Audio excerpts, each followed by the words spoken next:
ఇంట్లో పదార్థాలు దాచి ఆకలితో ఉన్నవాడికి పెట్టకుండా పంపించినటువంటి వాడి బాధ నీ ఖాతాలో పాపంగా పడిపోతే ఆ పాపాన్ని ఇవాళ నువ్వు కూడా ఉండి తినకుండా దరిద్రాన్ని తీర్చేసుకున్నావు, ఆ పాప ఫలితాన్ని.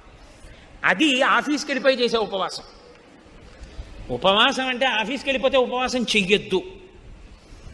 అందుకే రోజూ చెయ్యండి, శనివారం చేయండి, సోమవారం చేయండి, మంగళవారం చేయండి, శాస్త్రం చెప్పలేదు. ఆమరణ నిరాహార దీక్ష అన్నాడు ఒక ఆయన. మహాపాపము. ఈ శరీరాన్ని శోషింపచేసే అధికారం నీకు లేదు అన్నం పెట్టకుండా. దీన్ని అన్నం పెట్టకుండా శోషింపచేస్తే ఈశ్వరుడు వ్యగ్రత పొందుతాడు. నేను ధర్మశాస్త్రం కావాలంటే మీరు బృహదారణ్యకోపనిషత్తు చూడండి. బృహదారణ్యకోపనిషత్తులో ఉపవాసం గురించి మంత్రం ఉంది. మీ ఇష్టం వచ్చినట్టు ఉపవాసం మీరు చేయడానికి వీల్లేదు.